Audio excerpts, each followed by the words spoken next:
सो हिंदू को दो गाली, Muslim की लो ताली, ये है वोट बैंक की कांग्रेस की प्रणाली। We have seen recently in Kerala also under the pressure of Muslim League, they have made the Chief Minister Satish Anji. They want Rahul Gandhi Bharat को, देश को नहीं समझा। ये चाहते हैं कि मोदी जी के खिलाफ देश में युवाओं को भड़काएंगे, गृह युद्ध कराएंगे और सरकार गिर जाएगी। विरोधी हैं, शत्रु नहीं। हम विरोधी दल के नेता हैं, हमारी विचारधारा विरोधी है। हम बीजेपी से हैं, कोई कांग्रेस से है, विचारधारा विरोधी है। शत्रु कैसे हो गए? अब ये राहुल गांधी जी जिस तरह का व्यवहार कर रहे हैं, ये शत्रु जैसा व्यवहार कर रहे हैं। अरे भाई, वो देश के प्रधानमंत्री हैं।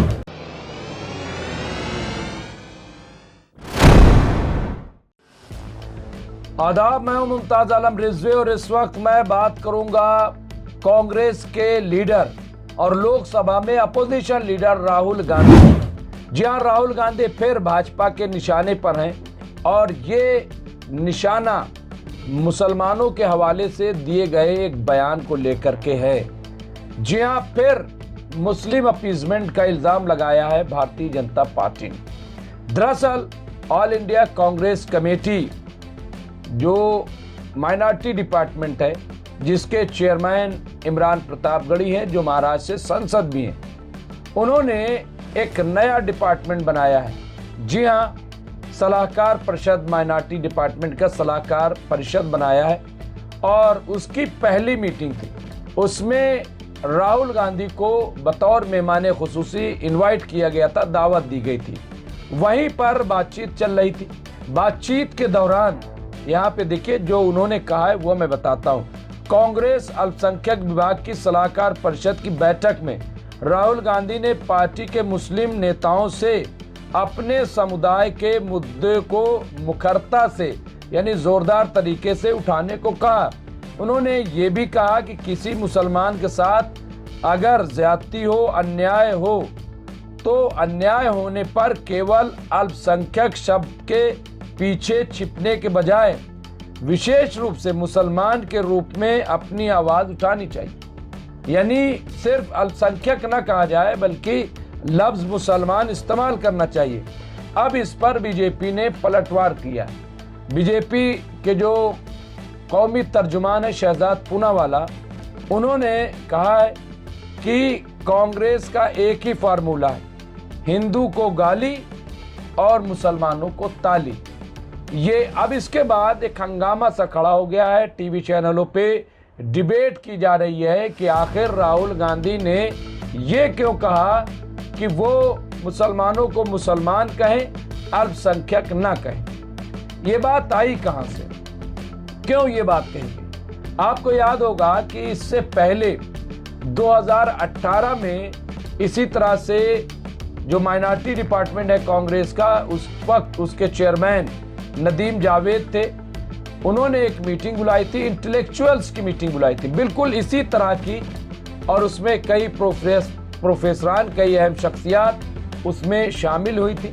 उसमें एक प्रोफेसर ने कहा, इरफान हबीबुल्लाह ने, उन्होंने कहा, इरफान हबीब ने कहा कि राहुल जी, आप अलीगढ़ मुस्लिम यूनिवर्सिटी, जामिया मिल्लिया इस्लामिया या इस तरह के जो माइनॉरिटीज डिपार्टमेंट हैं उस पे मत बोला कीजिए। राहुल गांधी ने कहा क्यों ना बोले, क्यों चुप रहे? तो कहा कि दरअसल जब आप बोलते हैं तो बीजेपी इल्जाम लगाती है कि ये मुसलमानों की पार्टी है। तो इस पर राहुल गांधी ने कहा कि हाँ, कांग्रेस मुसलमानों की पार्टी है, क्योंकि कांग्रेस पसमानदों की बात करती है, कमजोरों की बात करती है, गरीबों की बात करती है, पिछड़ों की बात करती है। इसलिए कांग्रेस मुसलमानों की पार्टी है, क्योंकि मुस्लिम आज इसी कैटेगरी में आता है। ये राहुल गांधी ने अपने बयान में कहा।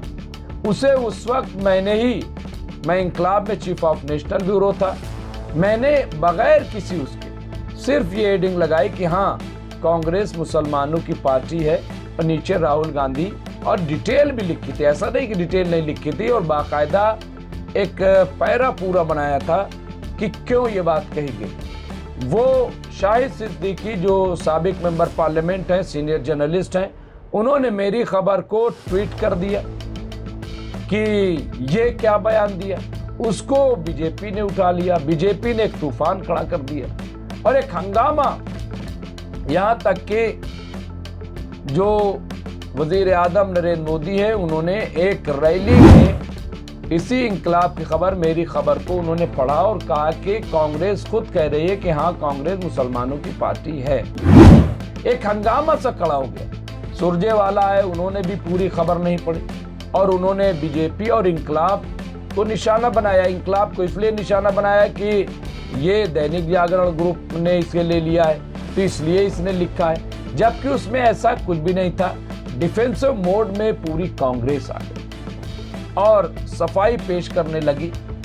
अब तकरीबन वही बात है। हालांकि मैं आपको बता दूं, उस वक्त मैंने सोर्स से लिखा था तो एक हंगामा था, लेकिन 3 दिन बाद बाकायदा मैंने नदीम जावेद का इंटरव्यू छापा था इंकलाब में।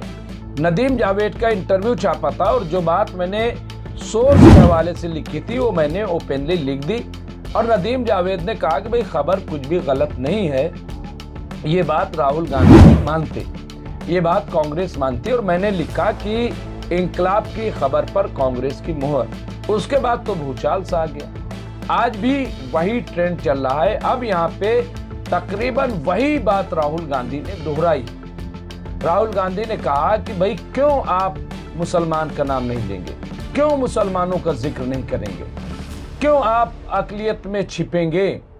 दरअसल ये शिकायत भी मुसलमानों की रही है कि अब तो जो सेकुलर कही जाने वाली पार्टियां हैं वो मुसलमानों को चिमटे से भी छूते हुए डरती। वो मीटिंग हो, कॉन्फ्रेंस हो, तमाम वो कहीं नाम ही नहीं लेती, वो मुसलमान का जिक्र ही नहीं करती। दलित मारा जाए तो कांग्रेस पहुंचेगी, समाजवादी पहुंचेगी, दूसरी पार्टियां पहुंचेंगी, लेकिन मुस्लिम मारा जाए तो कोई नहीं जाता, कोई पूछने नहीं जाता है। कई इसकी मिसालें भी।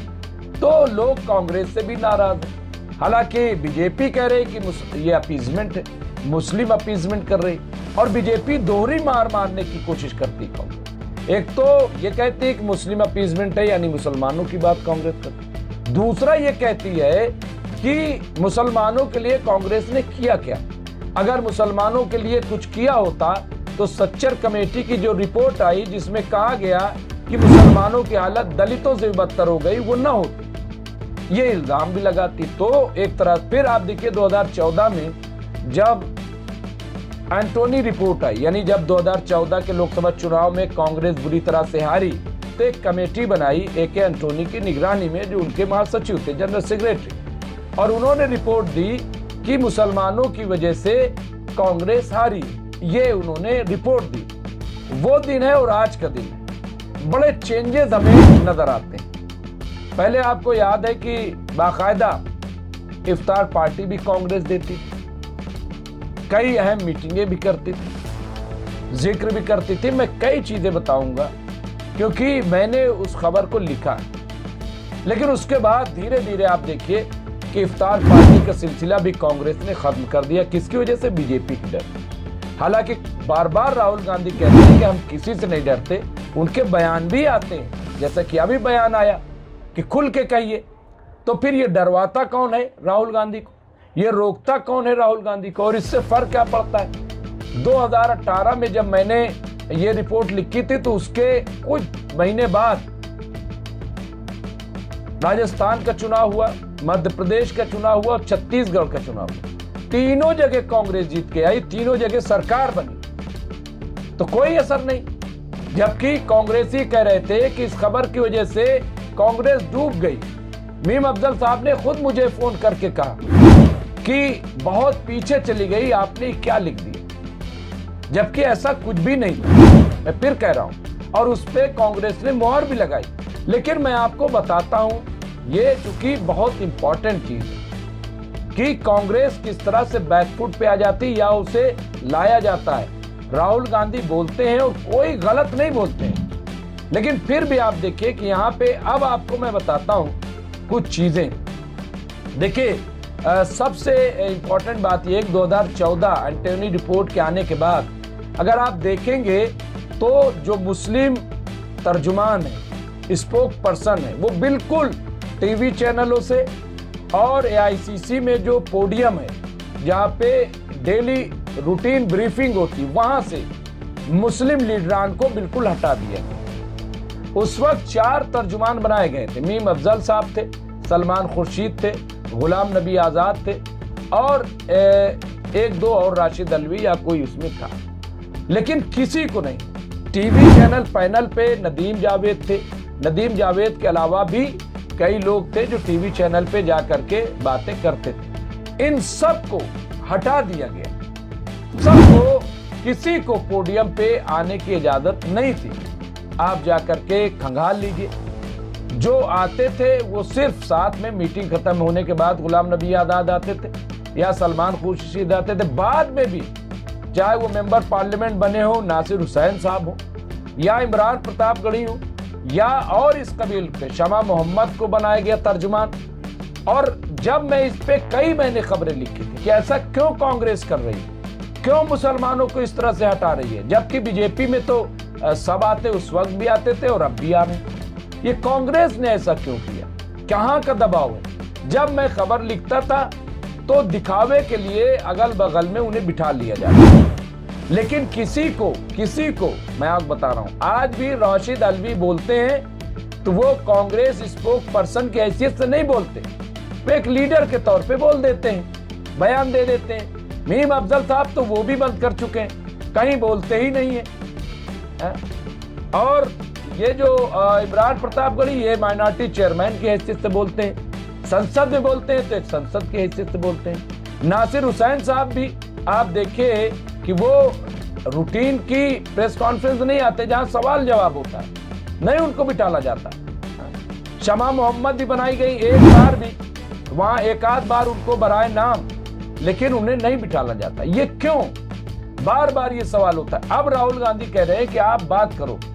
सवाल ये है कि ऐसे बात क्यों, उन्हें पोडियम पे क्यों नहीं बुलाया जाता, उन्हें क्यों रखा नहीं जाता है?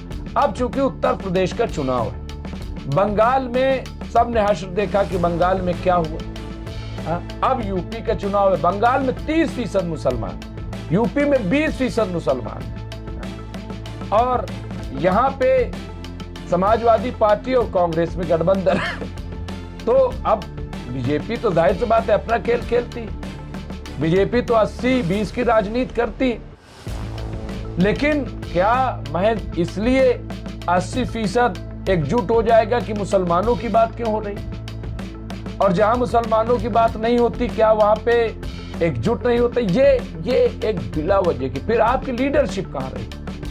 अगर आपकी बात को आपके लोग नहीं मान रहे हैं, आपकी बात को नहीं समझ रहे हैं, तो लीडरशिप कहां? नहीं है कहीं लीडरशिप। तो अब ये फिर एक बार इशू उठाया जा रहा है कि कांग्रेस मुसलमानों की बात कर रही, कांग्रेस अपीजमेंट कर रही है। अब मुझे देखना यह है कि राहुल गांधी अपनी इस बात पर कायम रहते हैं कि नहीं। क्या टीवी चैनलों के पैनल में मुस्लिम तर्जुमान आज भी बहुत सारे लोग हैं, ऐसा नहीं है, आज भी लीडरान हैं। क्या उन लीडरान को, नए लोगों को, नए मुस्लिम चेहरों को टीवी डिबेट में भेजा जाएगा? बहुत सारे लोग जा रहे हैं कांग्रेस के नाम पे, लेकिन वो कांग्रेस लीडर की हैसियत से नहीं जा रहे हैं, कांग्रेस तर्जुमान की हैसियत से नहीं जा रहे हैं। मैं मुस्लिम की बात कर रहा हूँ। नदीम जावेद कहाँ है? क्या नदीम जावेद बोलना नहीं जानते? बहुत बोलते थे, बहुत आवाज उठाते थे, लेकिन क्या कहीं नदीम जावेद किसी टीवी चैनल पे नजर आते? नहीं आते। मीम अफजल साहब को हमने बताया कि उन्हें तो घर बिठाल दिया गया, वो बोलते नहीं। क्या मीम अफजल साहब जानकार नहीं है? राशिद अलवी कहाँ है, कहाँ वो बोलते हैं? इमरान किदवई, क्या वो बोलना नहीं जानते? वो जानते नहीं।